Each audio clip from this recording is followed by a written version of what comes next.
Le damos la más cordial bienvenida al contador Adrián Urbina Galicia. Muy bienvenido. Gracias. El contador público certificado Urbina es asociado de la firma Solís Cámara y Compañía, es contador público y estratega financiero egresado del Instituto Tecnológico Autónomo de México. Además, está certificado por el Instituto Mexicano de Contadores Públicos y tiene registro ante la AGAF, ante el SAT, y cuenta además con estudios de maestría en el IPADE, programa que promueve la Universidad Panamericana. Su práctica profesional se ha desarrollado particularmente en el ámbito inmobiliario y ha participado con el Centro Nacional de Evaluación para la Educación Superior en diversas etapas del diseño del examen general de egreso de la licenciatura de Contaduría Pública, el proceso por demás complicado y complejo que requiere de la participación de profesionistas muy experimentados en las materias que se van diseñando estos exámenes. Ha desempeñado además diversas responsabilidades en instituciones colegiadas, siendo las más relevantes la vicepresidencia de vinculación universitaria del Colegio de Contadores Públicos de México y la de presidente de la Comisión de Consultoría del Instituto Mexicano de Contadores Públicos. En el Colegio de Contadores Públicos de México ha sido miembro de las comisiones técnicas de Fiscal, Colegio Prodecon y de Investigación Fiscal. Es profesor de impuestos de la licenciatura de Contaduría Pública y Estrategia Financiera en el ITAM y también ha impartido clases de impuestos a nivel maestría tanto en el ITAM como en la Universidad Panamericana. Además, ha colaborado con diversos medios de comunicación, entre otros en el programa de radio La Jugada Financiera. Le damos la más cordial bienvenida al maestro en Administración y Contador Público certificado Adrián Urbina Galicia para presentarnos los tips para la declaración anual de personas físicas. Nuevamente, bienvenido. Gracias, Adri, gracias por además por la invitación. Bueno, pues es una plática razonablemente breve, pero básicamente lo que vamos a platicar en estos tips para presentar la declaración anual. Primero vamos a ver quién presenta declaración anual o cuáles son nuestras obligaciones fiscales como personas físicas. Y aquí lo más importante es de que no debemos, digamos que, confiarnos o creer que porque ya no tenemos una fuente estable de ingresos, o a veces sucede que nos inscribimos en el SAT hace muchos años y que tenemos alguna obligación activa y que probablemente no estamos conscientes de ella. Entonces, creo que la primera cuestión a platicar es que, en teoría, todas las personas físicas estamos obligadas a presentar declaración anual, o eventualmente vamos a estar obligados. Lo más importante es que nosotros tenemos que llevar un control muy particular de nuestras cuentas bancarias, a efecto de que cuando nos acerquemos al experto, que en este caso el contador público, y le entreguemos nuestro llenado, nuestro resumen de depósitos, este nos puede orientar y decir simplemente si estamos obligados o no. ¿De dónde podemos partir? Por ejemplo, cuando pasa mucho en los cónyuges o en la familia, que se fluyen dinero entre cuentas, ¿no? Por ejemplo, los estudiantes que viven en otra ciudad de donde estudian, bueno, no, que son de otra ciudad y que vienen a estudiar, por ejemplo, en la Ciudad de México, pues pasa que las familias les depositan la manutención, la colegiatura, etcétera, y fácilmente pueden llegar, más en las escuelas privadas, a tener depósitos de más de 600,000 pesos en un año. Y aunque este joven, pues que es estudiante, que no obtiene ingresos, pues el hecho de que le fluyan esa cantidad al año, pues lo obliga a presentar declaración anual, así sea un dato informativo. Pero no solo es como el único concepto que, aunque no tengamos ingresos, nos lleva a presentar la declaración anual. Les decía, los donativos, pero también los préstamos que podemos tener como personas físicas, Pasa mucho cuando compramos nuestra casa, que a veces no es de contado y tenemos que contratar un crédito hipotecario, que puede ser de un banco o del Infonavit, por ejemplo. O también ocurre que vamos a comprar un coche y tampoco lo hacemos de contado. O a veces nos llega en la tarjeta de crédito una invitación ya ahora en la app de solicitar, tienes una línea de crédito de tal monto, y le damos ahí clic y nos transfieren, y eso es un préstamo. Antes llegaban cheques por correo y decían, puedes cambiar este cheque con una comisión menor o algo así, ¿no? Entonces, el hecho de que tengamos este control en las cuentas de cheque, o de los pagos a las tarjetas de crédito, bien en las cuentas de inversión, insisto, cuando vayamos con el experto nos puede decir cuáles son pues estas obligaciones que tendríamos que informar, ¿no? Ahora, una de las cosas también que nosotros debemos tener como que especial cuidado es que cuando presentamos nuestra declaración anual tenemos derecho a tomar algunas deducciones personales. Estas deducciones personales no están casadas con un tipo de ingreso en particular. Me refiero, por ejemplo, cuando ustedes tienen una casa o un inmueble que otorgan en arrendamiento, tienen derecho a deducir el predial, por ejemplo. O sea, el predial solo se puede deducir si ustedes dan en arrendamiento una casa. Es un requisito para deducir el predial, ¿no? Pero, por ejemplo, estas deducciones pues realmente no tienen que tener un ingreso particular, sino que se nos conceden por ser personas físicas, ¿no? En otros países le llaman mínimo vital, no es el caso de México, pero por ejemplo es mucho en Estados Unidos, que depende del régimen en el que estamos casados, con 2 hijos, con un hijo, son las deducciones que podemos tomar, ¿no? Es una legislación más avanzada. Pero aquí en México tenemos, por ejemplo, los gastos médicos, la rehabilitación, los estudios clínicos, diversos análisis médicos. Entonces, para que nosotros podamos deducir esos gastos médicos, debemos que obtener nuestra factura electrónica, pues que ya es de todos conocido, del CFDI o la factura electrónica. Debemos verificar pues que sí estén nuestro RFC, nuestros datos. Cuando erogamos este tipo de gastos en favor de alguien más, que pueden ser nuestros ascendientes, descendientes o cónyuge, tiene que venir, o suelen anotar los médicos quién es el paciente, ¿no? Y ahí, bueno, podremos demostrar el parentesco, ¿no? Y esos conceptos necesariamente se deben pagar con medios que dejan huella, es decir, el efectivo. Si nosotros pagamos en efectivo, ese hecho nos va a evitar que tengamos la deducción, ¿no? Entonces tenemos que pagar con tarjeta de crédito, de débito, de servicios, enviar una transferencia electrónica al médico, le podemos pagar con cheque, o también si tenemos el servicio de monedero electrónico, también pues podemos usarlo, ¿no? Para pagar.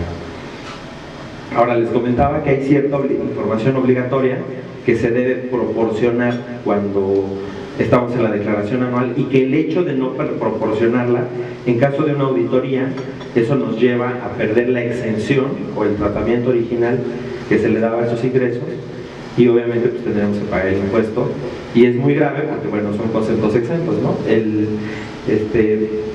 Son básicamente 3 cuando los ingresos totales del año superan $500,000 de pesos. Uno son los viáticos. ¿Qué pasa con los viáticos? Pues estamos trabajando, estamos con un cliente y nos manda de viaje, y a veces erogamos el hotel, las comidas, el transporte, y llega el momento en que le reportamos esos gastos y nos reembolsan lo que gastamos, ¿no? Entonces, en esos casos nosotros tenemos que obtener, nos da el patrón o el cliente, nos da un CFDI en el que consta que fueron viáticos, y bueno, se desglosan, pero nosotros también en nuestra declaración anual lo debemos anotar como un dato informativo, ¿no? O sea, no lleva el pago de impuestos, pero hay una sección de la declaración en la que se tiene que presentar ese dato, ¿no? Ahora, en el caso de la casa habitación, que eso pues es más común, ¿no? Cuando se tiene un precio de venta de la casa de hasta 5.4 millones más o menos de pesos, no se paga impuestos por la casa, por ISR, por la venta de la casa. Es decir, pues toda la plusvalía va a estar exenta. Nada más que aquí, bueno, se hace ante el notario público, que es uno de los requisitos, y debemos cumplir con otras formalidades u otros requisitos. Por ejemplo, demostrar que habíamos vivido en esa casa los últimos 5 años. Es una exención que solo podemos tomar cada 3 años, y esta exención es por contribuyente. Esto es importante porque, por ejemplo, ocurre que el matrimonio está casado por sociedad conyugal. Entonces, pues la casa pues es de ambos cónyuges. Entonces, ambos cónyuges tienen derecho a la exención. Es decir, cada uno 5.4 millones, ¿no? Entonces, podemos estar hablando de una casa, lo voy a hacer más grande, de 20 millones de pesos, pero que vivía la pareja y sus 2 hijos. Entonces, aunque la casa esté a nombre de la pareja, habría que donar una parte de la casa a los hijos, que debe ser un trámite sencillo y un costo muy bajo por traslado de dominio, pero nos podría llevar a exentar una casa pues, de ese valor, ¿no? De 20 millones, por ejemplo. Entonces vamos con el notario, si está exenta, bueno, así lo manifiesta. Sin embargo, aunque el notario lo informa al SAT, nosotros también como personas físicas debemos anotarlo en nuestra declaración anual, ¿no? E insisto, de no hacerlo, en caso de una auditoría, se va a perder la exención, ¿no? De ahí que es grave, ¿no? Y también va a ocurrir con las herencias o los legados, ¿sí? Se pierde la exención, la exención si no la declara. Si no la informa. ¿No la informa? Sí. Sí, la sanción es grave ya por una omisión de datos informativos. Sin embargo, eso requiere un juicio en las que en uno puede llevar 5 años la ponencia del abogado, etcétera, y son de las cosas que el contador aquí tienes que presentar declaración anual, aunque el notario ya lo haya informado, ¿no? Por ejemplo, en la generación de una casa es independientemente del monto que hayas vendido la casa. Tú tienes que informar que tuviste un ingreso por la venta de una casa. Es que probablemente sí, pero aquí lo que nos obliga a informar es la enajenación exenta. Esa es la que nos obliga a informar. Ahora, hablando de la venta de la casa, lo más probable es que tenga que presentar declaración anual. Lo que pasa es de que cuando fue con el notario e hizo la venta y formalizó la venta, el notario le hizo una retención. Pero esa retención es a cuenta del impuesto anual, porque el ISR se causa por ejercicios. Entonces, el notario nos hizo la retención, pero falta el impuesto anual. Entonces, en ese caso, pues, de manera natural obligatoria, tiene que presentar declaración anual, ¿no? Porque obtuvo un ingreso. ¿Sí? Bueno, sí. Ahora, la otra situación que también ocurre son las herencias o legados, ¿no? Entonces, ¿qué pasa? Que el contribuyente fallece y pues dejó un testamento o hay hay patrimonio. O sea, a veces se abre un juicio para decidir quién es el heredero si es que no había testamento, y entonces el testamento o el juicio van a decir quiénes son los nuevos dueños, ¿no? Entonces estos herederos también deben estar pendientes de pues, cuando se abre el testamento, por ejemplo, para que se puedan manifestar en la declaración los valores de estos bienes, ¿no? Hay cosas que pueden estar a debate o que no son tan fáciles de determinar. Por ejemplo, cuando se heredan acciones, pues cuál es el valor que se pone en la declaración, ¿no? Hay muchos valores de las acciones, ¿no? Puede ser el valor de mercado de la acción, o puede ser el valor contable de la acción, o hay quien registra el costo fiscal de las acciones. O sea, realmente puede haber varias variables. Sin embargo, ya cuando nos acercamos al experto, es el que nos dará alguna opinión de cuál es el valor, o él determinará cuál es el valor al que se deberán declarar. Oye, Adrián, pero por ejemplo, si es una persona que no tiene la obligación de presentar declaración anual, ¿sí? O sueldos y salarios con un solo patrón, etcétera, y recibe, ya se le hacen las retenciones correspondientes, tiene ya por obligación que hacerla informativa.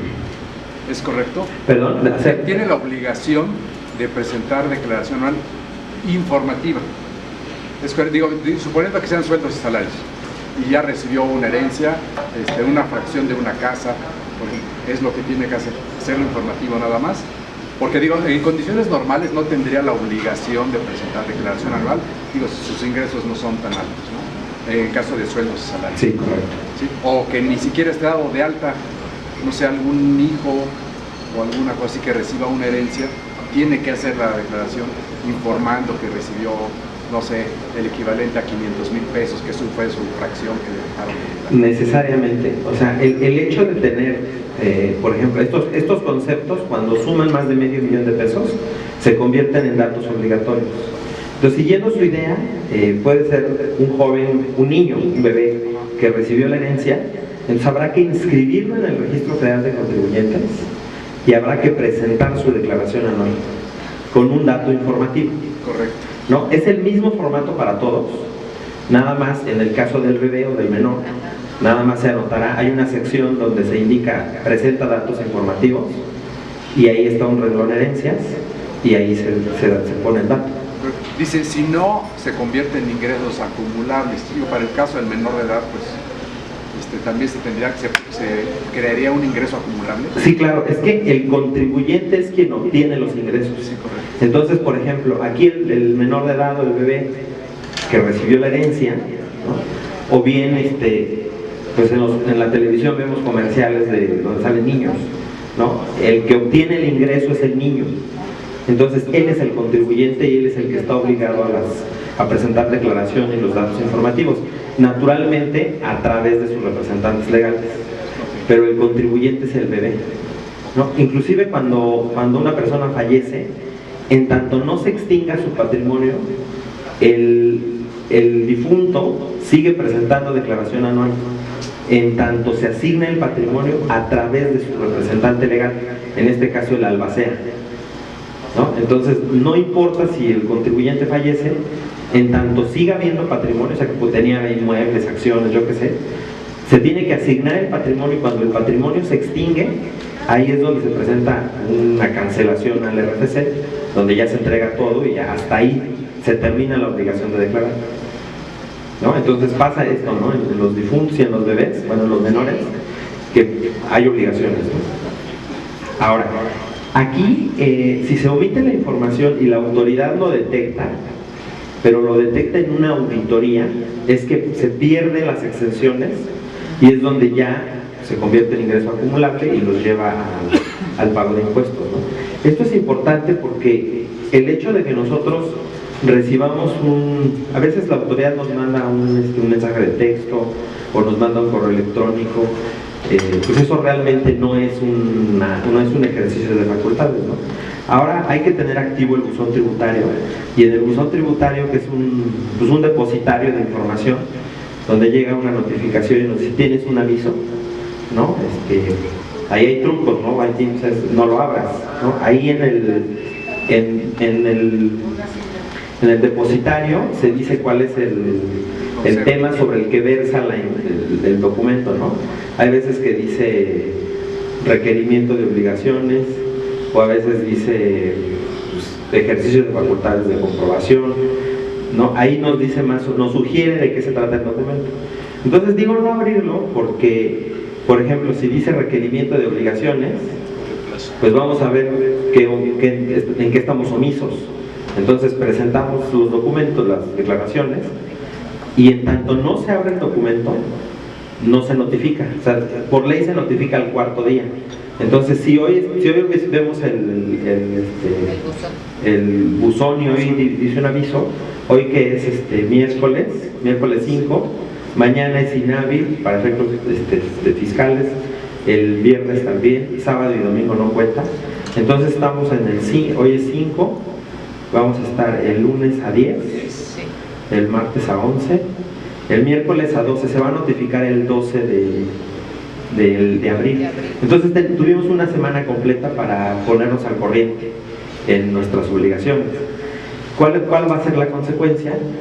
Que solo tendremos que contestar el requerimiento diciendo, pues ya lo presenté, ¿no? Entonces, pues ahí, o sea, les digo, depende del documento, es el que nos va a decir si hay o no facultades, ¿no? Hay veces que llegan cartas de invitación.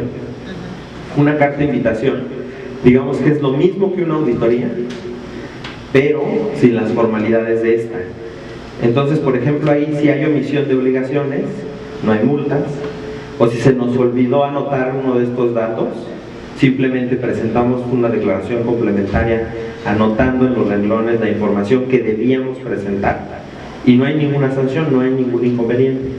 ¿Cuál es el defecto? El defecto de las cartas de invitación es que la autoridad puede emitir tantas cartas de invitación quiera, del mismo tema, del mismo año, cuantas veces quiera, ¿no? Entonces puede ser molesto porque pueden llegar 2 o 3 veces de un mismo ejercicio, ¿no?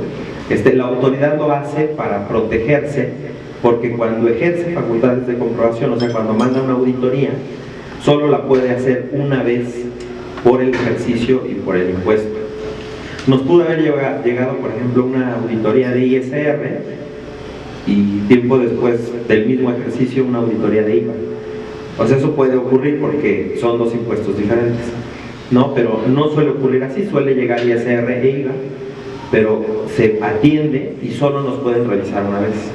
Si después la autoridad detecta información nueva en la que así pues no, es indubitable que sea nueva, podrá volver a abrir una auditoría, pero realmente son casos muy aislados que se ven pocas veces en la vida real, ¿no?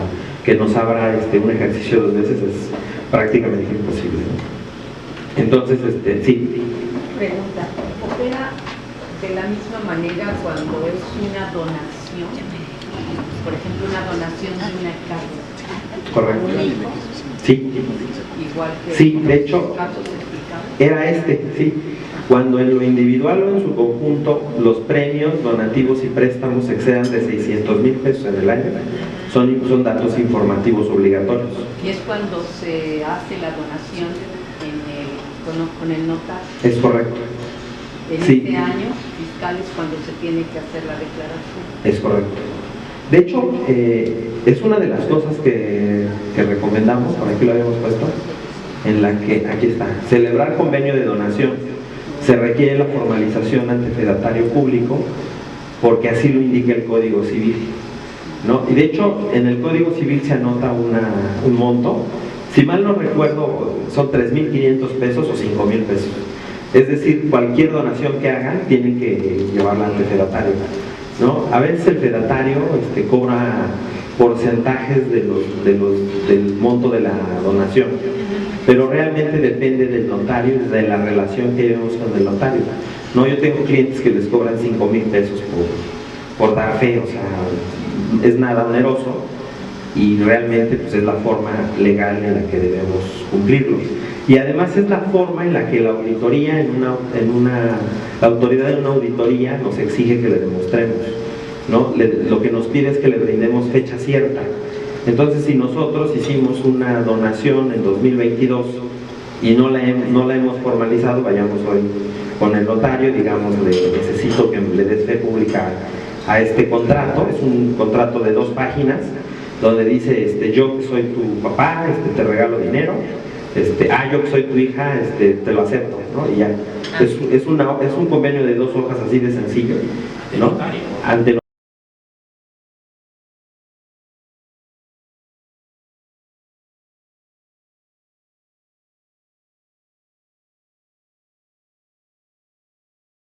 puede ser un fedatario público y puede ser desde una ratificación de firmas o puede ser una copia certificada también.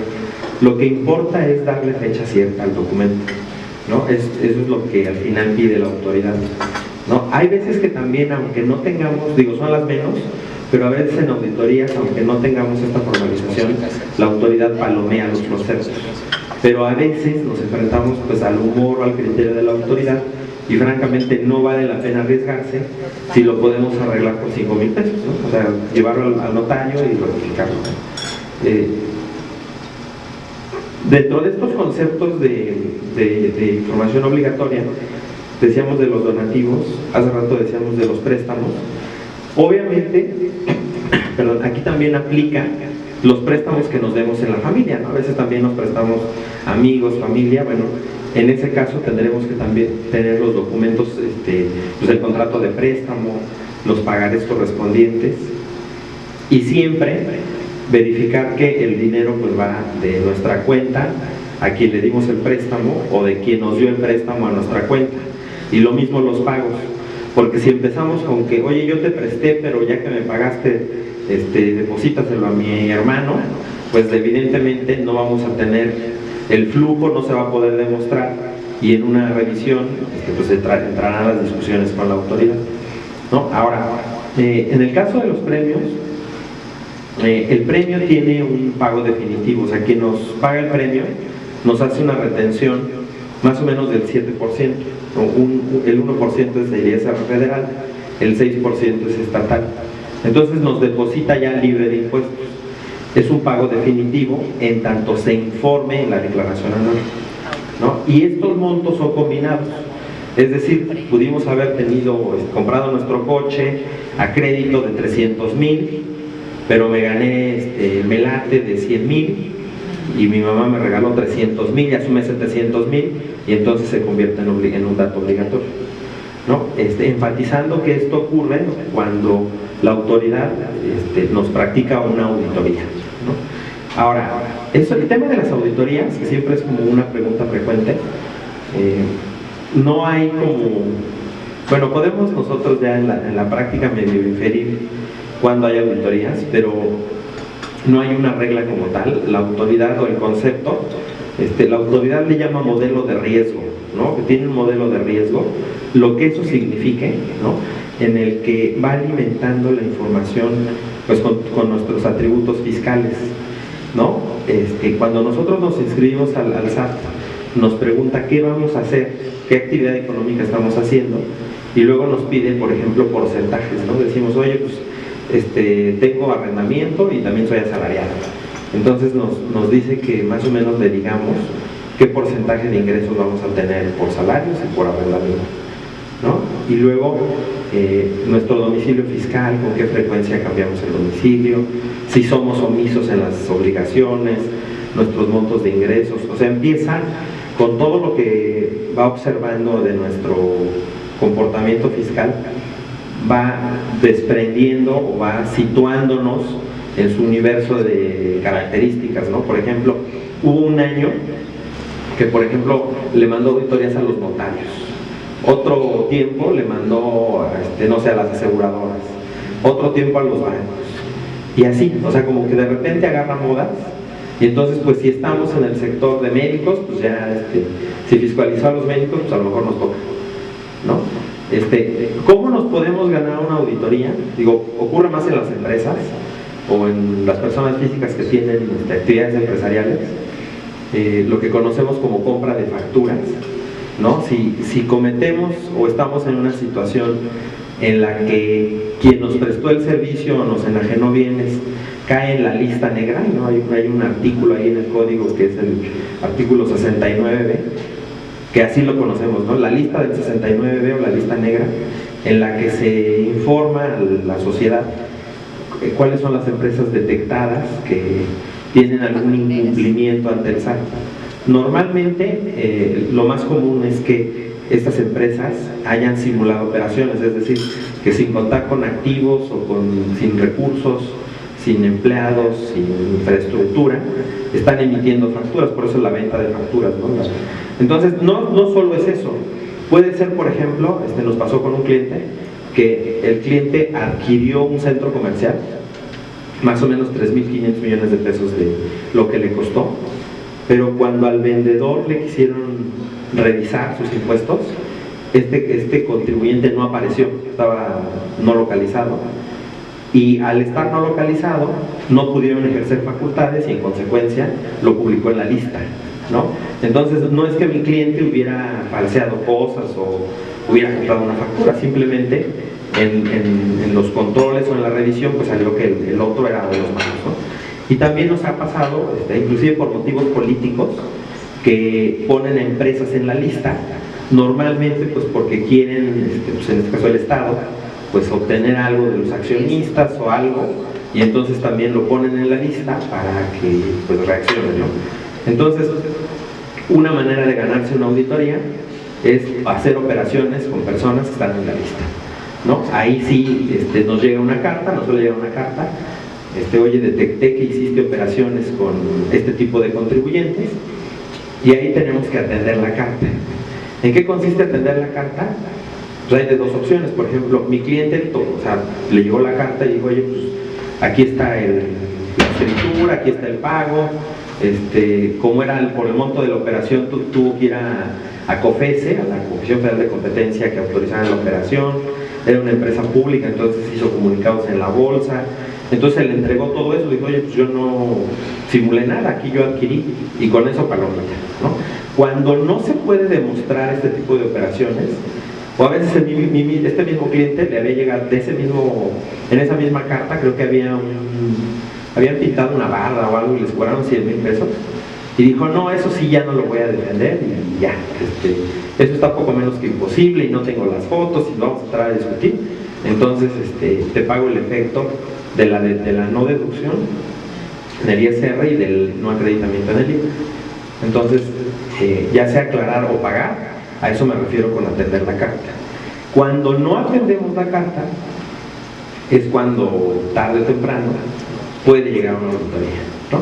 En las personas físicas hubo algunos esquemas muy agresivos en los que se nos pagaban conceptos de ingreso, pero que había ahí algún truco en los impuestos, ¿no? Los más conocidos en los últimos años es cuando hay un concepto de asimilados a salarios. Son honorarios que en lugar de tener el régimen explícito de honorarios, le pedimos al patrón, bueno, a quien nos hizo el pago, que lo asimile o lo considere como si fuera un salario. Así está en la ley, ¿no? Y es para facilitar el cumplimiento de obligaciones, ¿no? Yo voy a dar clases al ITAM y en lugar de darle un recibo de honorarios, le pido que me asimile a salarios. Con eso yo me evito llevar contabilidad, expedir comprobantes fiscales, presentar declaraciones, o sea, me evito todo ese trámite administrativo y entonces él me retiene, como si fuera su empleado, ¿no? Entonces, pues es algo legal, ¿no? Sin embargo, hubo quien pues inventó operaciones, es como la venta de facturas, pero era como una venta de recibos, ¿no? Entonces, ¿qué suele pasar? Y así lo hemos visto. Imagínense el director general de una empresa que a lo mejor gana 8 o 10 millones de pesos al año y que pues a lo mejor de la empresa gana 4 y un tercero, quién sabe quién, le paga otros 8, ¿no? Entonces, de los 4 que gana como director general de la empresa, pues tiene sus tarjetas de presentación, está, pues firma en los bancos, yo que sé, todo el mundo sabe que es director de ahí, su correo electrónico, todo, y de los 8 millones que recibió quién sabe de quién, pues no tiene nada absolutamente, ¿no? Y es que este otro, pues realmente nada más le vendió el recibo, simuló la retención, simuló el cumplimiento de obligaciones, lo detectó la autoridad, y le llegó al buzón o le llegó una carta de invitación donde le dijo, oye, hay un problema con tu retenedor, entonces paga, ¿no? En esos casos, claramente, lo mejor es atender la carta. Porque cuando estamos en una carta de invitación, la autoridad no nos pide los estados de cuenta bancarios, simplemente nos dice, a ver, tú recibiste, mi ejemplo, estos 8 millones de pesos. No te voy a pedir nada, sobre esos 8 millones págame el impuesto y hasta ahí, ¿no? Ya no se mete a nada, lo que quiere es cobrar, ¿no? Ahora, cuando no nos corregimos, cuando no atendemos la carta, nos puede llegar una auditoría.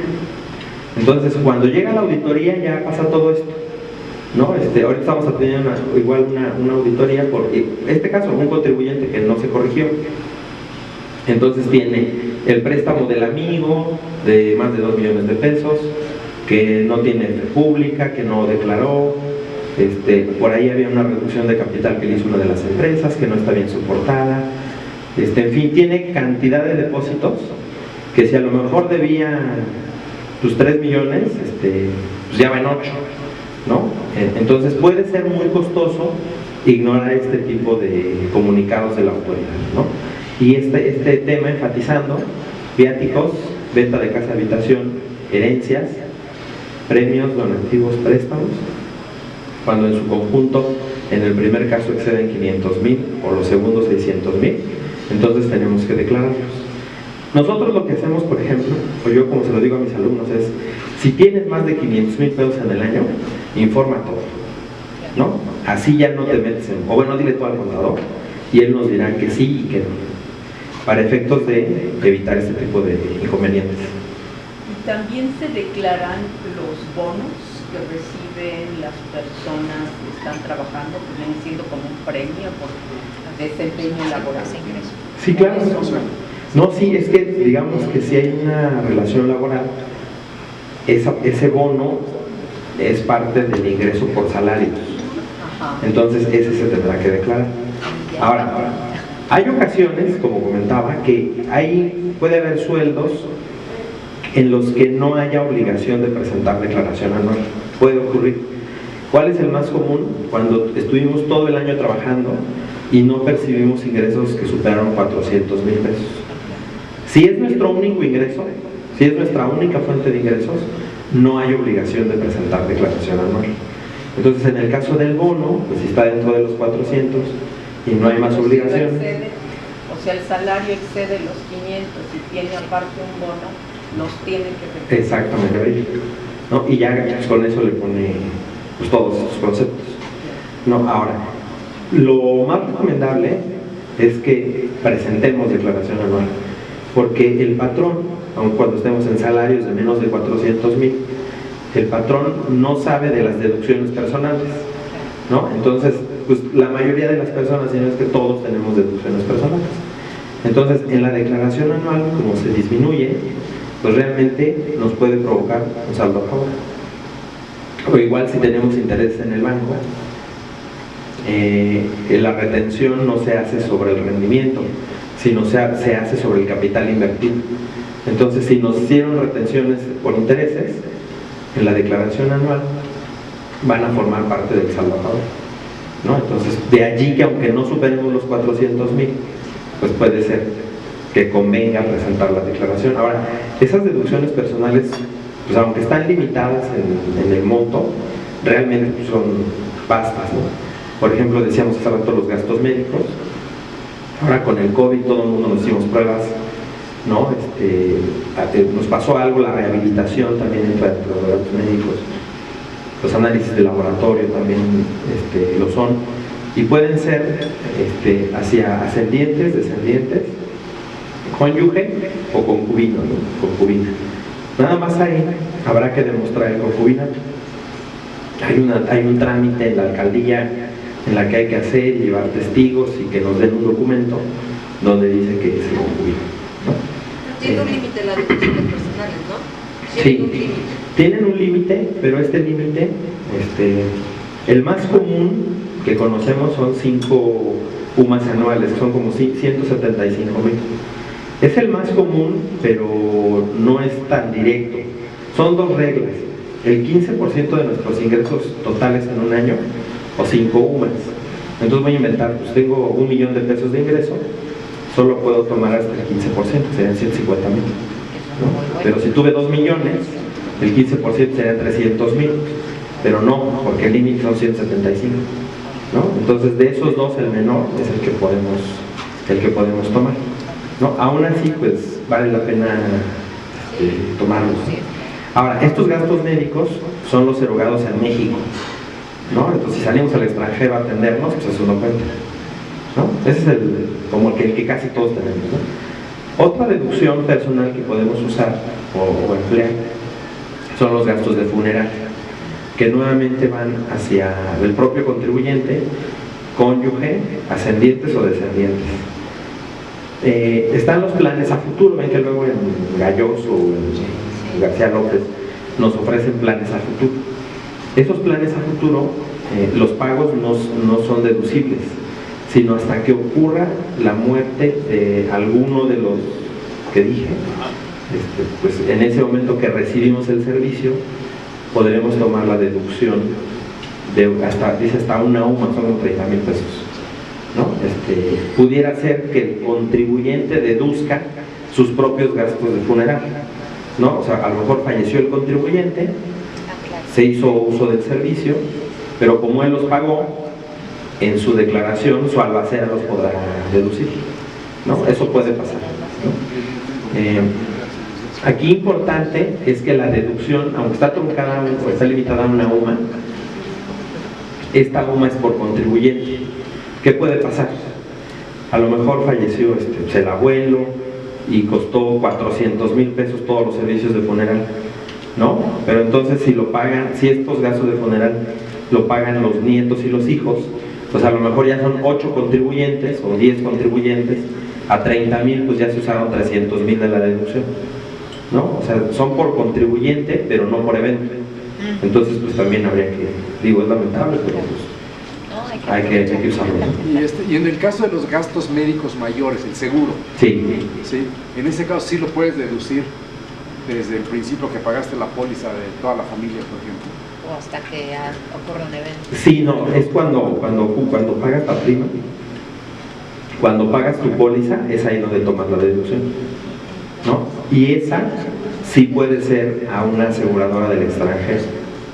Es la diferencia entre los gastos médicos y los seguros de gastos médicos, Correcto. ¿no? Bueno, otra deducción que también es como conocida son los intereses reales de créditos hipotecarios de nuestra casa habitación. No, a lo mejor este año no hay intereses reales, deducibles. La inflación fue del 7,70, una cosa así, y había créditos a tasas del 7 o del 7,5, ¿no? Entonces puede ser que este año no, o sea, aritméticamente no dé deducción, pero bueno, pues podríamos también verificarlo, ¿no? Otra deducción personal son los pagos por transportación escolar obligatoria de los hijos. Entonces nada más tendrá que venir desglosado en la factura pues, cuál es el monto de la colegiatura y cuál es el monto del transporte. Y bueno, esto también será deducible, ¿no? Otro que tenemos son las aportaciones a las cuentas de ahorro, al Afore o a instrumentos de esta naturaleza, que lo que buscan es incentivar el ahorro para el retiro. Aquí es el 10% de los ingresos o bien 5 UMAS, que no está dentro del tope general. Son ¿no? adicionales. Son adicionales, ¿no? Lo que busca es el ahorro de largo plazo, ¿no? de retiro. Aquí nada más la cuestión es que si llegamos a retirar el dinero antes de cumplir con las condiciones, de llegar a los 65 años, entonces nos va a acelerar la acumulación. O sea, lo que aportamos fue deducible con las reglas y lo que retiremos pues va a ser acumulable, ¿no? Por simetría. Sí, claro. No, solo que va a acelerar la acumulación. O sea, con un peso que retiremos, pagamos todo el impuesto. Entonces, porque lo que busca es que no lo hagamos, ¿no? Deducciones personales. Y luego hay 2 estímulos fiscales que sirven para lo mismo, pero están en otro lado de la ley. Uno son las colegiaturas que van desde el kinder hasta la preparatoria, ¿no? Dependiendo del nivel educativo es el monto que nos permiten tomar como deducción. Y aquí sí, la deducción es por educando, es decir, no pueden los dos padres o los abuelos no pueden tomar una partecita de la deducción, sino es el educando y es el monto, o sea, solo es esa persona. ¿Cómo lo revisa el SAT? Pues cuando nos emiten el comprobante fiscal viene el CUR del menor, entonces ahí por sistema pues ahí lo agarran, ¿no? Descendiente, sí. Y el otro ese es muy especial porque son también aportaciones a un plan de ahorro, pero este plan de ahorro acepta hasta 152,000 pesos de deducción. Ahí sí es fijo, ya no hay porcentaje en relación al ingreso, sino son 152,000 pesos al año como máximo. En los otros dije UMA, entonces la UMA se actualiza cada año, y pues le digo ahorita son 175,000, pero bueno, pues va variando, ¿no? Pero este monto lleva 15 años, yo creo que dice 152,000. Aquí, ¿por qué es importante comentarlo? Porque la aportación de ese ahorro se puede hacer hasta un segundo antes de que presentemos la declaración anual. Entonces, ¿qué puede ocurrir? Que ahorita ustedes hagan sus cuentas y vean y les va a pagar, ¿no? Entonces, oye, no quiero pagar porque prefiero ahorrar o porque no le quiero pagar al gobierno. Siempre tenemos 1000 razones, ¿no? Entonces vamos a un banco, con una aseguradora que nos maneja nuestras inversiones y le decimos, oye, escuché, hay un estímulo, quiero aportar, ayúdame a aportar, ¿no? Entonces vamos hoy, 5 de abril, hacemos la aportación a esta cuenta de ahorro Y nosotros decidimos cuándo tomamos la deducción. Si en 2023, que fue el año en que hicimos el depósito, o en 2022, en nuestra declaración anual de 2022. Entonces puede ser que con eso evitemos el pago, pues que tendríamos que hacer máximo el 30 de abril de este año. La única regla es que tiene que hacerse el pago y luego presentarse la declaración anual. O sea, si yo ahorita no sabía de esto y ya presenté mi anual del 1 de abril, ya no lo puedo tomar, ¿no? Porque la fecha es hasta antes de que se presente la declaración. Lo cual es importante. Por ejemplo, en 2020, la declaración de 2019 se pudo presentar hasta el 30 de junio por el tema de la emergencia sanitaria. Entonces, bueno, ahí pues pude haber aportado el 10 de junio y se valía, ¿no?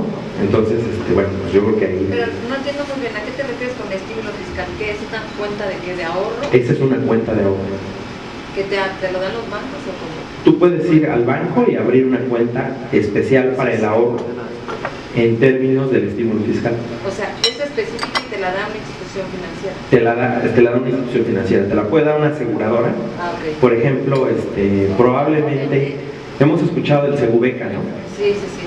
Puede ser que el Segubeca esté asociado a este estímulo o al estímulo, no, al del retiro no, podría ser a este estímulo, ¿no? Podría ser. Cuando nosotros vamos a ahorrar ante una aseguradora, un fondo de inversión, normalmente quien nos vende el servicio, o le podemos preguntar a él si tiene o no efectos fiscales. Entonces él ya es el que nos dice, bueno, sí, en términos de este artículo o en términos de este otro, o simplemente no lo hay, ¿no? Entonces, pero sí, es una cuenta especial, no es un depósito cualquiera, es un contrato particular. ¿Sí? ¿Se consideran en esos casos las aportaciones extra al ahorro? ¿O no? ¿Como la FORE o...? No. Si se abre, en el caso que estaba explicando, abrir una cuenta de ahorro con estas características que mencionan, en un momento dado puedes hacer una aportación extra y se puede deducir o no. Hasta 152,000 puede tomarlo de sus impuestos.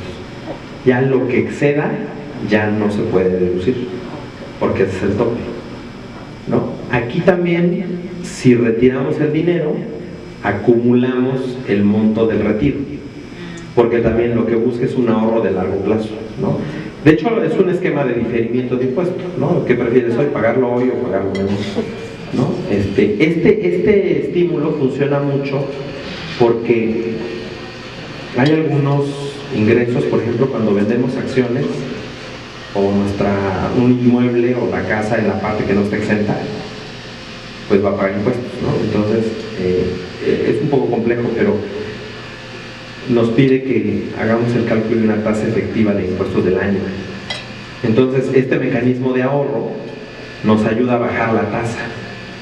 Entonces, podemos tener un beneficio porque bajamos la tasa del año. Entonces, si ya 5 años después hacemos el retiro, pues no nos va a doler porque ya tuvimos un beneficio más grande, ¿no? Y además, pues por valor presente del dinero en el tiempo, pues conviene más no pagar hoy, ¿no?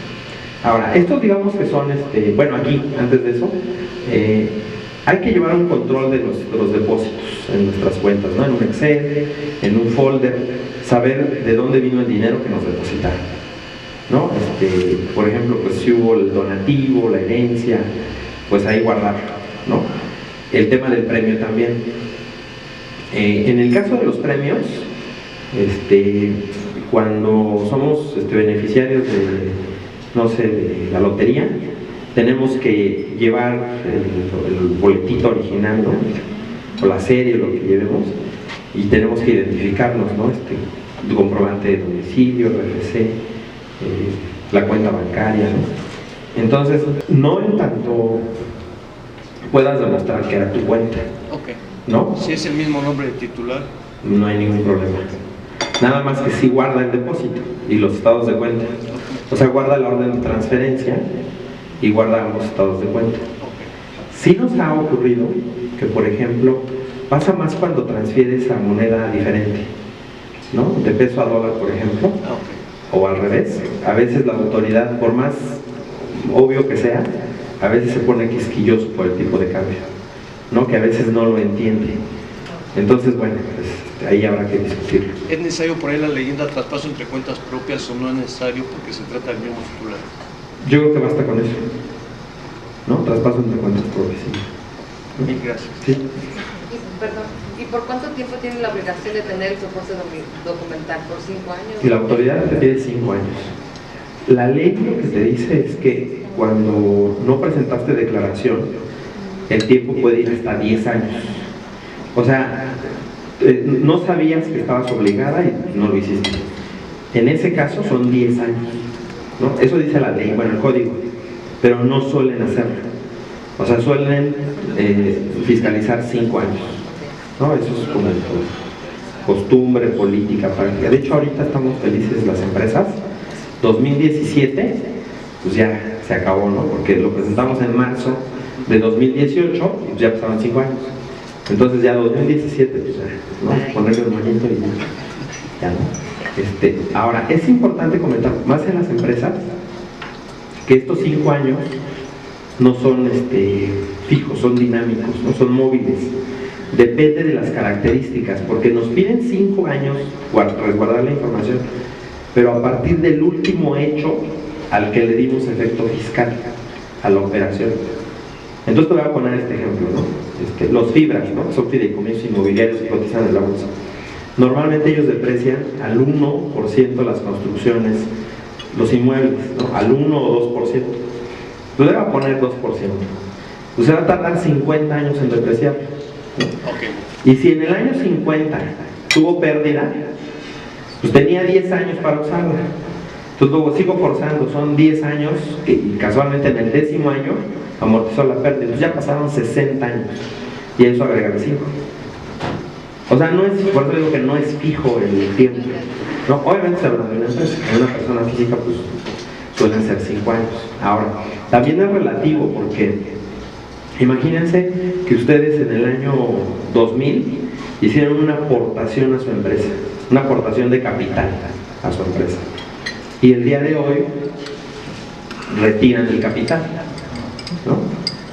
Entonces, en una auditoría es probable que la autoridad les pida la documentación del año 2000, ¿no? Por más absurdo que sea, lo que va a alegar la autoridad, lo que nos va a decir es: demuéstrame que tú hiciste la aportación.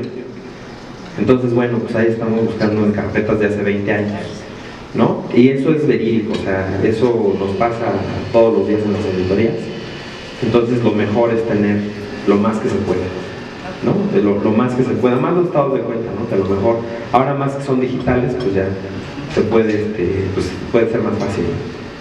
Ahora, esto es como en cuestión conceptual, y lo que viene aquí son algunos como, pues algunas cosas que también pasan en la práctica, ¿no? Por ejemplo, para presentar nuestra declaración anual necesitamos ingresar a los servicios electrónicos del SAT. Entonces necesitamos una contraseña. Esa contraseña se puede obtener igual en el portal del SAT. Cuando nos inscribimos en el SAT, podemos la inscripción por internet y generar la contraseña por internet. Antes era la SIEC, así le decíamos. Si no la tenemos, vamos al SAT. Normalmente sin cita llegamos y ahí con nuestra identificación oficial y el RFC, ahí nos dan la contraseña. O bien podemos ingresar con la e-firma, ¿no? Entonces, si ya tenemos la e-firma, con esa podemos ingresar a los servicios, ¿no? Si nuestra firma electrónica persona física venció hace no más de un año, podemos también renovarla por internet. Nada más habrá que grabar un video y nos van a pedir enseñar nuestra identificación oficial y tenemos que decir unas palabras y eso para que autentifique que somos nosotros y ya nos dan las claves, ¿no? La verdad es que por internet se puede. Y también... Perdón, sí. una pregunta. ¿Cuál es la diferencia entre la clave, en este caso solo clave, pero también hay una e-firma? Las dos sirven. Yo entro con mi clave. Sí, nunca has entrado con tu e-firma. No. Las dos sirven, pero la e-firma hace las veces de tu firma autógrafa.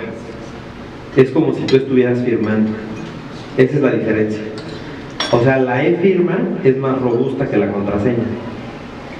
Esa es la diferencia. Pero mientras la pides, mientras la valga, Sin ningún problema. Por ejemplo, cuando tienes saldo a favor, si el monto es entre 10 y 150 mil pesos, la declaración anual la tienes que presentar con la e-firma. ¿Para qué?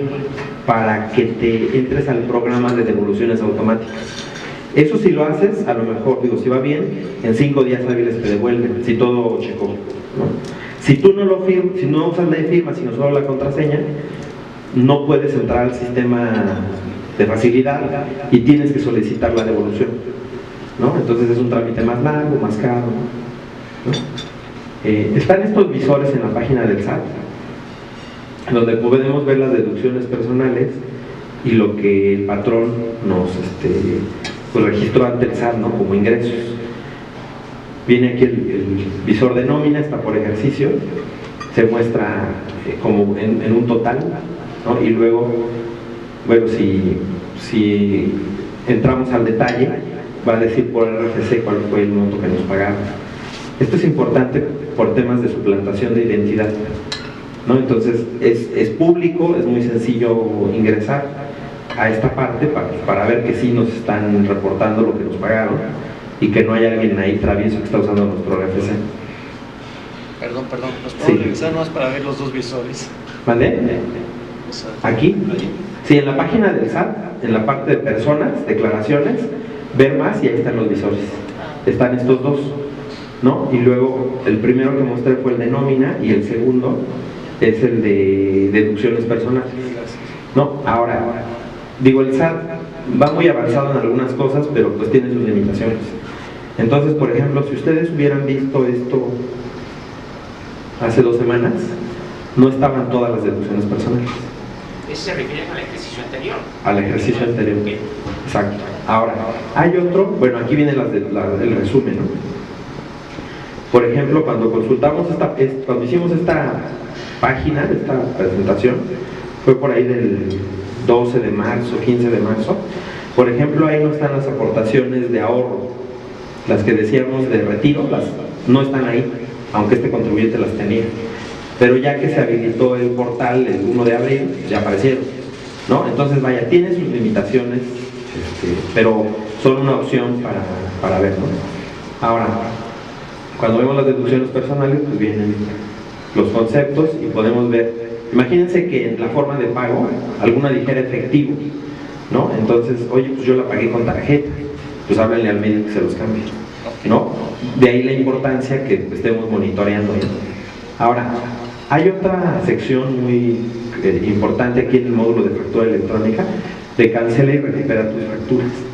Viene aquí las facturas emitidas y las recibidas. Si a lo mejor nosotros estamos por honorarios o reciclo, nosotros emitimos facturas, arrendamiento, todo, ¿no? Y pues, van a estar ahí las que están vivas, ¿no? A lo mejor por error hice 2 facturas y era una, no sé, o sea, pueden pasar varias cosas y ahí es un buen lugar pues para ver qué tiene la autoridad registrado, ¿no? Pero más importante son las facturas recibidas. Y yo creo que si hacemos una factura a las 10 de la mañana, hoy mismo a la 1 de la tarde está ahí. Eso sí ya está en línea, está en el año. ¿Por qué es importante? Porque aquí podemos entrar, por ejemplo, mes a mes o una vez al año, ¿no?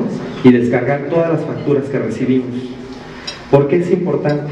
Son casos aislados, pero ya ocurrió que alguna aseguradora timbró mal la póliza. La timbró no sé 1000 veces. Entonces había una persona que acaba de dejar su trabajo un año antes, en el año de la auditoría no tuvo ingresos, pagó su seguro de gastos médicos mayores, pero la aseguradora se equivocó y no se reportó gastos de 600 millones de pesos. Entonces hay un concepto que se llama discrepancia fiscal, que ocurre cuando gastamos más de lo que ganamos. Por eso son importantes los datos de herencias, donativos, premios, porque con esos datos, o sea, aunque no son ingresos, para efectos del SAT lo son. Entonces eso lo compara contra nuestras erogaciones y si es razonable, pues palomita. Veamos el caso de una compra de una casa habitación, ¿no? Yo gané 1 millón, la casa costó 5 millones, pero pues es que el crédito hipotecario fue de 4. Entonces gané 1, me prestaron 4, pues ya está la compra de la casa. esa discrepancia fiscal es motivo de auditoría, ¿no? Entonces, cuando nosotros estamos monitoreando las facturas recibidas, que podemos una vez al mes, pues ahí evitamos llevarnos sorpresas, ¿no? Una pregunta, y es un caso particular, pero mi contador está claro que no me pide los FDIs porque nada más me dice que vea yo que mi RFC sea el correcto, que automáticamente lo cargan. Pero el caso de las constancias fiscales que me dan, por ejemplo, Casa de Bolsa, a mí dice que esas sí las necesito. ¿Por qué no las mete directo el banco o la Casa de Bolsa directamente como sucede con los FDIs? Lo mismo pasa, por ejemplo, cuando vendes inmuebles, el notario te expide una constancia, pero no está ahí, no te lo reporta. Lo que pasa es de que no todos los tipos de ingresos están en el depositario. Poco a poco la autoridad va modificando los sistemas para que esté, pero no está en automático. Como por ejemplo, Está mal eso, ¿no? todavía no lo hace, sí, sí, todavía no lo hace. Pero hay muchas instituciones financieras que sí, o sea, envían los comprobantes. Sí, o vayan, por ejemplo, el del crédito hipotecario, ustedes van al banco y le dicen, oye, emíteme mi constancia de intereses reales, y ahí se los dan. O por ejemplo, yo acabo de entrar al banco y decía emisión de CFDI y le apreté ahí y me dio el monto de los intereses que me pagó y las retenciones de ISR. Esas no aparecen ahí, por ejemplo. Sí. O sea, ese sí hay que entregarse. Sí, el contador lo tiene que meter. El contador lo tiene que meter. Directamente a mano. Exactamente. Sí, o sea, el software ya está muy avanzado, pero todavía tiene sus limitaciones. Por favor. Había comentado que había un límite de, por ejemplo, donativos para declarar de 500,000 o 600,000 pesos, ¿no? Eso es independientemente de los ingresos que recibes. Correcto. Ok. O sea, tú puedes recibir más de 500,000 y si recibes un donativo de 100,000 no tienes por qué declarar. Es correcto. Sí. Cuando me hacen una factura, luego me ponen por definir y yo no sé si esa me sirve o no, o tengo que pedirle que me la corrija. Ok. Cuando es un gasto médico, debe decir gasto médico, no por definir. Si lo ponen por definir, no va a aparecer en esta parte de deducciones personales, no va a estar ahí, ¿no? Ahora, consecuencias del por definir. Pero esto va cambiando, entonces lo mejor es que lo anoten, ¿no? En caso de duda, anote gastos en general, ¿no? Y otra cosa, si yo hice un préstamo, digamos, de 600,000 pesos y puse préstamo, en concepto préstamo, o sea, porque me dijeron que eso era recomendable. Y me van pagando poco a poco. poquito, me han dado por decir 100,000 pesos. Tengo que decirle al SAT que esos 100,000 pesos fueron Pago de préstamo. por pago de préstamo. No tiene que hacer nada. No tengo que, yo no hago nada. No hace nada. Exactamente. En caso de una revisión, usted va a enseñar el contrato, por más sencillo que sea el contrato, la transferencia de cuando salió el dinero y luego los pagos que fue recibiendo y pues verá que es parte del préstamo y no va a haber ningún problema. Y si no tengo contrato, Pues habrá que hacerlo. lo tengo que hacer. Sí, también, digo, es un contrato muy Sí, razonablemente sencillo. Y si fue verbal, Habrá que hacer el contrato. tendría. Sí. Sí, es lo más recomendable. Papelito habla. Ahora, en eso, cuando no es algo grave, la autoridad suele ser razonable, ¿no? Digo, no le confiamos. Tuvimos ahorita en la oficina unos préstamos, se olvidaron del contador, 2,400 millones de pesos, ¿no? Y nada más se le olvidaron el contador, ¿no? Nada más. Pero casualmente, bueno, afortunadamente en la auditoría pudimos, aunque no lo informó, la autoridad concedió que era un préstamo y no hubo una liquidación, no hubo mayor problema. Parte de lo que tiene este contribuyente es un contribuyente muy grande, ¿no? Entonces tenía N cantidad de préstamos de instituciones bancarias. Entonces realmente era uno más. Entonces vaya, yo creo que si hubiera sido, pues no viniera de una institución financiera fuera algo más raro, habríamos terminado seguramente el litigio, ¿no? Porque era una sanción muy fuerte, ¿no? Pero digo, todo puede pasar, pero lo mejor es tenerlo por escrito. Sí, y cuando el préstamo lo hace uno, o sea, si yo hago... Usted me prestó a mí, Yo le- usted no tiene que hacer nada, más allá del contrato, ¿no? Y que venga de su cuenta a mi cuenta y cerciorarse que los pagos que yo le haga vengan de mi cuenta, ¿no? Porque ahí va a estar la prueba de que pues, me está pagando, ¿no? Si ya vienen de mi tía o así, va a estar, o sea, va a ser más difícil que nos crean, ¿no? Te comentábamos esto de los emitidos, los recibidos. Bueno, aquí nada más, cuando entramos a la declaración, ya digamos que es la carátula de la declaración.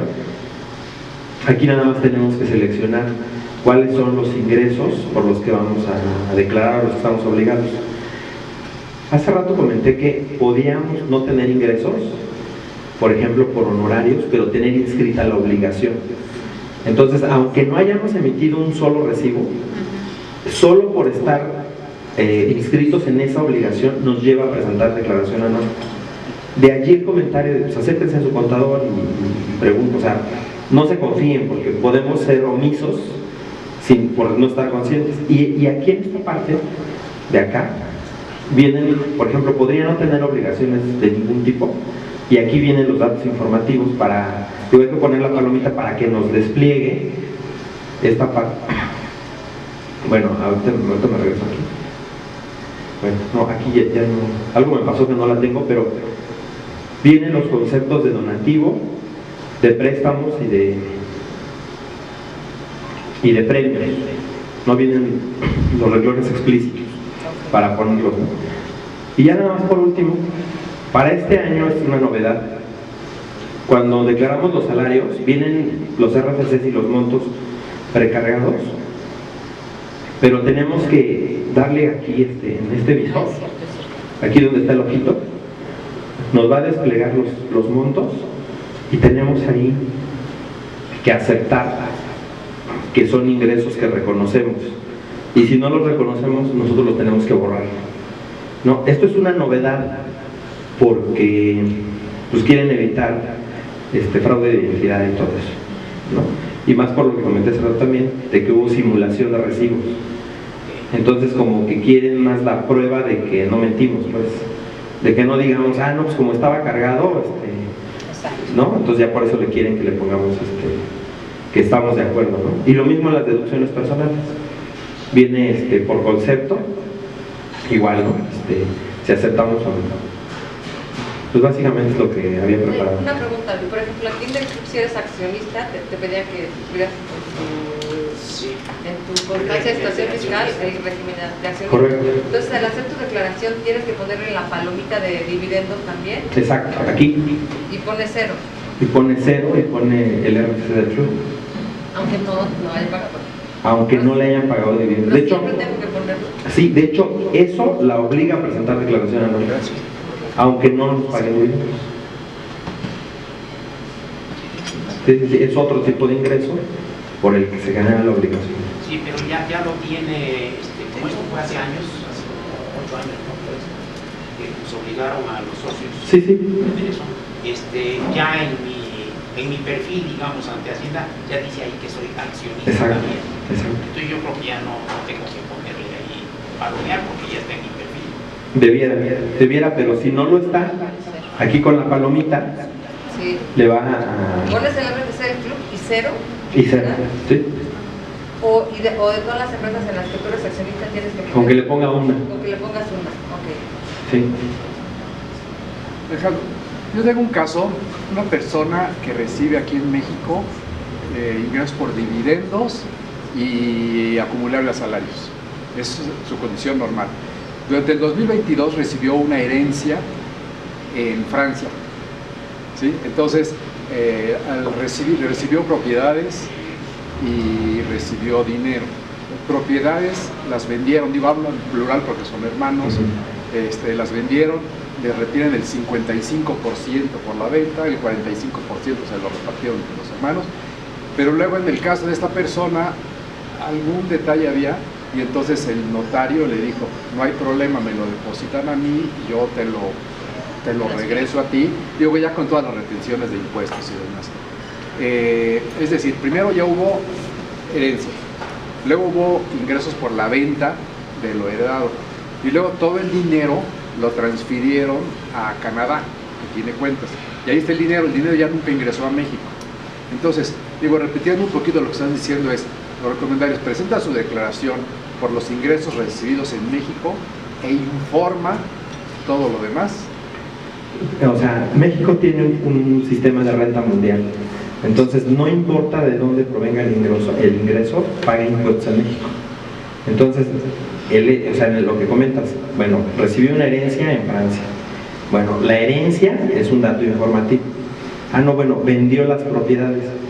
Pues si le ganó en la venta, pues eso también paga impuestos aquí. Okay. ¿No? O sea, se le retiene en Francia y aquí. Y acreditaría el impuesto que le pagó allá. Exactamente. Y si la tasa de impuesto le favorece más en México, puede inclusive darle un impuesto a favor. En el ejemplo, si allá pagó el 50, aquí se causa el 35, solo puede acreditar el 35. O sea, no puede acreditar más del gravamen de México. Sí, claro, de la ley. Correcto. O sea, no, eso entonces en automático no le da ningún saldo a favor. No, no le da. Sí, porque fue el 55 lo que... Sí, claro. Ahora, comentaste de las cuentas que están fuera, ¿no? Sí. Hay que ver si están declarándose o no las cuentas, porque bueno, ya hay intercambios de información ya en todo el mundo, entonces puede ser que no la informemos, no la declaremos, pero que a la autoridad le llegue la información. Entonces, si ese es el caso y lo detecta, nos va a mandar una carta y nos va a decir, oye, pues apareció esta cuenta, ¿qué tratamiento le diste? ¿No? Entonces, bueno, pues si no la declaramos, pues habrá que hacer los cálculos, y si está declarada, pues nada más le diremos, aquí están los cálculos y aquí está el pago, ¿no? Correcto, que supongo, quiero pensar en eso, que la mete a una cuenta de inversiones en un banco canadiense, y entonces pues igual habrá Pueden generación de compartir. interés, Exactamente. retención, digo, caso similar en México, ¿no? Exacto. Sí. Y de hecho lo que más cuesta es el diferencial cambiario, porque, digo, no sé, mandamos dólares de 10 y ahorita cuestan 18, pues esos 8 le ganamos, ¿no? Entonces es valuación, aunque no hayamos vendido los dólares, para efectos fiscales se considera ingreso. Y lo mismo al revés, o sea, empezó el año en 20 y terminó en 18, pues esos dos son pérdida que se podrán usar cuando suba 21 otra vez. Que en ese caso recibe la herencia en euros, a qué tipo de cambio, cuando vende las propiedades, a qué tipo de cambio, es decir, ir viendo las fechas exactas para ir viendo las variaciones. Sí, a lo mejor cuando recibió el dinero está en 20 y ahorita está en 21, entonces ese peso paga impuestos también, aunque no lo mueva. Y en ese caso, si es una utilidad o pérdida cambiaria, sí la puede aprovechar para acumular o disminuir el Ese es un régimen cedular, es decir, solo funciona contra eso. Entonces, si hubiera pérdidas, esa pérdida se guarda contra utilidades futuras. O sea, no se puede mezclar con salarios, por ejemplo. Ajá. Ok. ¿Sí? Gracias. Y bajo el criterio de control internacional de ingresos, si una persona tiene algo, su hijo, no sé, en el extranjero y está estudiando, y está recibiendo, se le está enviando una cantidad para manutención, para vivienda, para todo esto, para el estudio incluso, ¿esa persona tendría que pagar impuestos en México, aunque esté viviendo en No, el extranjero? solo presenta datos informativos y ya. Ahora, si esta persona en el extranjero percibe ingresos, pudiera hacerse residente fiscal de aquel país y además tener el efecto en México, ¿no? Ahí, si le retuvieron o si pagó impuestos fuera, lo acredita en Pero si México. no trabaja ya, nada más. Solo el dato informativo. Solo es dato informativo. 200,000. Ah, ok. combinado el préstamo, el premio. Sí. Perfecto. Pues muchísimas gracias al contador Urbina, un fuerte aplauso para él.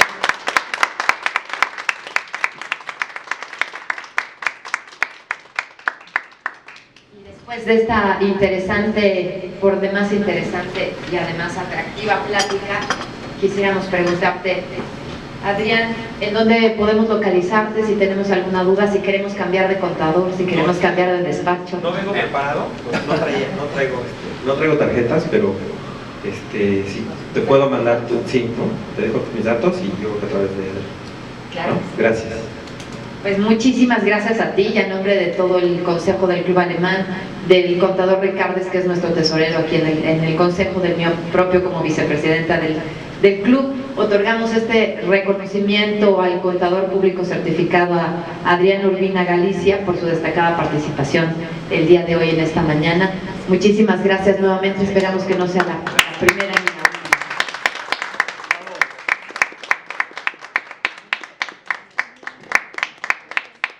Muchas gracias a todos, estamos seguros que les va a ser de mucha utilidad toda esta información.